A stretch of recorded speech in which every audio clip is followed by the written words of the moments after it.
At kaugnay ng pag-iinsay ni Pambansang Kamao, Manny Pacquiao, kuha tayo ng update mula sa Los Angeles, California. May news to go si Connie Caesar. Connie. Yes, Howie, ngayon ay Sunday dito sa Los Angeles, California. Kaya time out muna sa pagtitraining ang ating Pambansang Kamao. At naging makabuluhan naman itong buong maghapon niya dito sa Los Angeles kahit na wala siyang training dahil matapos niya magsimba kanina ng 11 o'clock dito sa may Shepherd sa West Side ay tumuloy nga ito at nagkaroon ng pagsasalo-salo sa kanyang Japanese restaurant naman na paborito niyang puntahan dito sa Los Angeles. Kasama ang Team Pacquiao at gayon din ang kanilang mga pamilya. Yan ang bilan niya Pacman na dahil Sunday is family day, hindi po pwedeng makasama niya yung kanyang team nang wala naman yung pamilya. So talagang they're making the most out of this. Kanina nga nasaksihan din natin ang pamimigay ng Pambansang Kamao ng tigpo $100 sa lahat ng mga batang naroroon at binigyan niya nga ito na nakangiti, talagang masaya siya. At yan ang parating nagiging gawi ng ating Pambansang Kamao every time may lumalapit sa kanya mga bata. Either ito yung mga anak ng taga-Team Pacquiao o iba pa man, namibigay talaga ito ng $100. Yan ang kanyang pangiti daw sa mga bata habang nandiyan dyan sa nakikita niya. Samantala, kanina lamang, Howie, ay nagpunta naman kami dito sa may area din ng downtown ng Los Angeles para tignan ng ilang mga properties na tinitignan ng Pambansang Kamao para sa kanyang investment dito sa LA. At gayon din, pinuntahan din namin itong isang bahay naman na inaalok na ibenta rin sa kanya at mukhang nagustuhan ng gusto ito ng Pambansang Kamao sa may Beverly Hills. Ito ay tumataginting na $12 million. Meron itong 7 bedrooms, 10 bathrooms. High-tech din ito dahil yung amphitheater na nakita natin ay talagang napakalaki nung kanyang para magiging cinema doon. May kitchen din ito na napaka-high-tech, yung drapes niya automatic, may lighting na automatic din lahat, Yung master's bedroom ay may his and hers na walk-in closet. Ay yan ng particular na tinignan at nagustuhan itong si Pambansang Kamao, Manny Pacquiao dahil specifically yan ay gusto daw ng kanyang misis na si Jinky, Yung patio area ay may salt water swimming pool at jacuzzi, 25 car garage, 5 heating and air conditioning systems yan, At kung buong lugar na ito, nasa 3,500 square meters naman.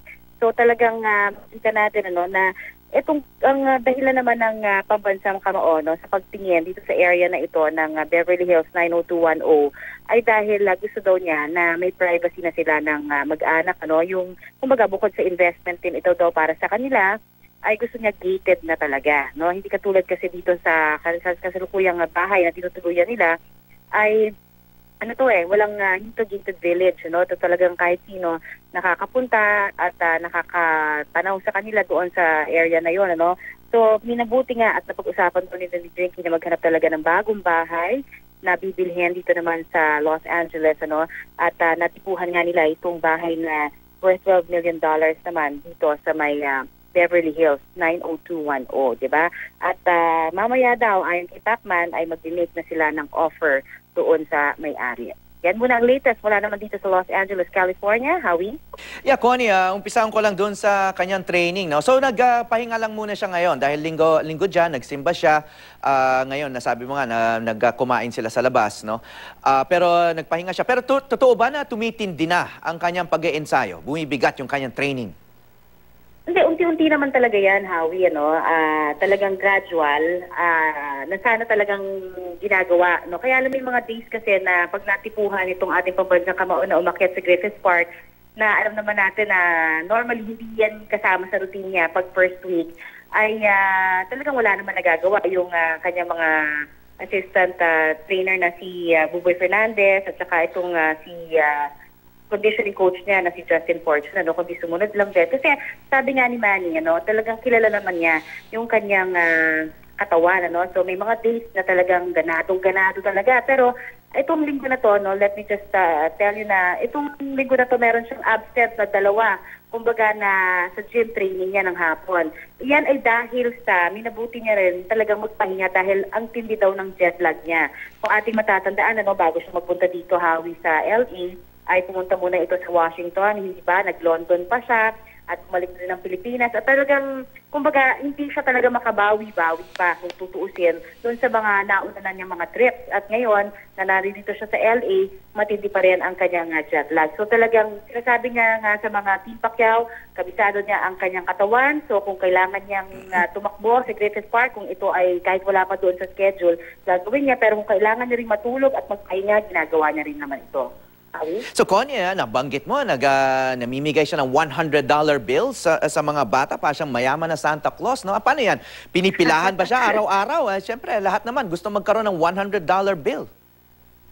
Sinabi mo, ako talagang, hindi naman sa pinipilahan, ito ay kusang ibinibigay niya talaga doon sa mga bata na kasama ng Team Pacquiao. Kumbaga, ito yung mga kasamahan din niya sa Team Pacquiao, na may mga pamilya. Like I said, sinama kasi kanina yung mga pamilya ng taga Team Pacquiao at natuwa itong si Pambansang Kamao at sabay dukot sa kanyang bulsa at namigay nga ng tagwa 100 sa mga bata. So talagang yung mga bata naman, hindi naman nila ina-expect talaga na bigyan sila, hindi naman sila kumipila for that, except that pinatawag silang lahat. No, at pagkatapos nga nagkatuwaan na lahat ng hingi, kahit yung matatanda, nagkukunwari kunyari na bata. Pero syempre yung mga bata lang ang binigyan. Okay, sabi mo rin na tumitingin siya ng mga properties, no? Yung iba investment tulad nitong sinasabi mga 7,000 square feet na property na gusto niyang i-convert sa isang sports complex, ano? So, dyan sa LA, may mga investments na siya noon pa, no? Yes, oo. Pero itong particular time na ito, talagang decidido siya. Siya mismo talaga kasi talagang nagpupunta, hindi ba tinitignan niya, tinicheck niya mabuti, ano? Pero talagang pagkapunta pa lang niya, alam mo, parang ang bilis bentahan eh. Kasi alam mo talagang, alam niya na kung anong gusto niya kaagad, ano? Hindi siya yung type na parang pag-iisipan na muna. Although alam naman natin pinag-iisipan niya at meron naman siya talagang detalye prior, ano? What I mean to say is, pag gusto niya. Yung gano'n. Alam niya na kaagad na pag napuntahan niya yung lugar para sa kanya. Parang gano'n ang dating. In fact, may napuntahan kasi siyang warehouse. Dalawa yun. Yung unang warehouse, nabanggit niya sa atin na naligitan daw siya. So, alam niya na kaagad from the beginning, nung pagpasok pa lang siya, ay naku, maliit ito. Hindi ito yung nai-envision niya, kumbaga. Pero yung pangalawang warehouse na pinuntahan namin, napakalaki nga, 70,000 square feet yun, yun, talagang parang nag-swak siya doon sa imahinasyon na meron itong ating Pambansang Kamao, kung paano niya i-imagine yung magiging sports complex niya. Natawagin niya daw itong MP Sports Complex. And this will be open to public, sabi niya.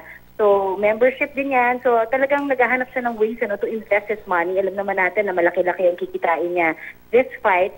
So, therefore, ang gusto niya lamang ay ma-secure din yon through investments.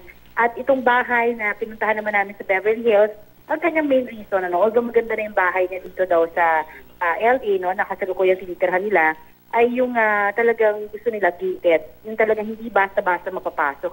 So, talagang pag nakita mo naman yung bahay, Howie, pagpasok mo pa lamang doon mismo sa may area pa lang, wala pa mismo doon sa mismong village, ay may hirapan ng kahit na sino, na mapunta lamang doon kung wala ka talagang sasakyan. Unang-una sa lahat dahil matrik din yung lugar, bundok eh. Tapos, ito yung area ng, yung tawag nila Summit, the Summit yung village. So, pasok mo talagang gated siya, full security, lahat ng kailangan na para talagang to make sure na lahat ng mga nakatira doon ay secured, meron yung facility na nandoon na rin. So, yung bahay na yon, Howie, ay isa lamang sa mga tinitignan niyang investment. So, at mukhang gustong-gusto niya, sabi niya, naku, magugustuhan to ni Jinky. Yan ang unang-una niyang nabanggit kanina. So, talaga ang gusto niya ay mapasaya ang kanyang magandang misis na si Jinky, dahil yun daw ang hinihilig sa kanya ni Jinky, ang magkaroon ng bahay na gated at secured sila.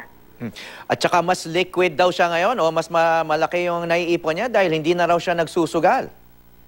Tama. Oo. Pero wala naman tayong napag-usapan in detail about that. Pero alam naman natin, when he became a Christian at very vocal naman si Pambansang Kamao Manny Pacquiao, talagang lahat ng yung mga dati niyang mga issue, di ba, nawala talaga. So malaking bagay yan.